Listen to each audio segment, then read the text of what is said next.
So I had this thought earlier. Can you be a good man without first being a good human being? I would argue no.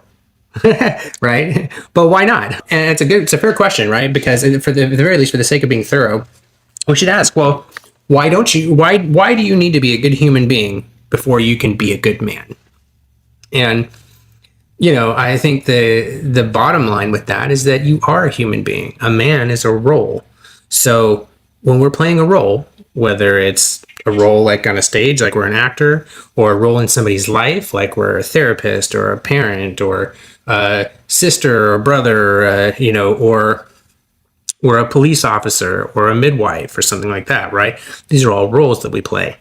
And so you play the role however you are. You bring your humanity to the role and you bring the role to life, right? Like a doctor is just an idea until a human being comes along, does the training, does the practice, and literally embodies that and brings that role to life. Now there's a doctor. So, I'm sure you can see that, like, okay, well, then whatever you're bringing to that role, if you're bringing anger, blind spots, selfishness, resentment, all these things, if you're bringing those things to that role, then it'll come out in the role. That'll be what kind of doctor you will be. You'll be a self-centered doctor, a selfish doctor. You'll be one that takes shortcuts, or somebody who, you know what I mean? Like, so if that's who you bring to the role, then that's the kind of role you're going to play. And so that's why you can't really be a good man without going to the trouble to be a good human being first, underneath it. And so how do we determine what version of us we're bringing to the roles that we play, right? We all play a role in each other's life, like we just said.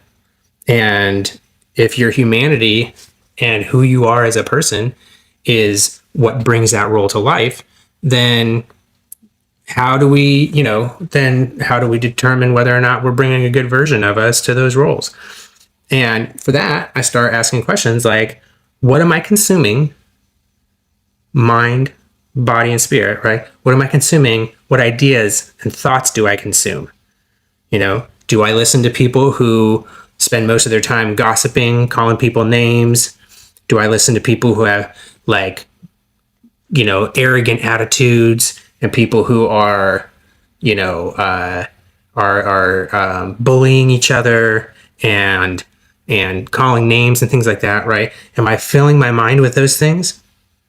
Or am I listening to new perspectives and seeking to expand and grow my knowledge, right?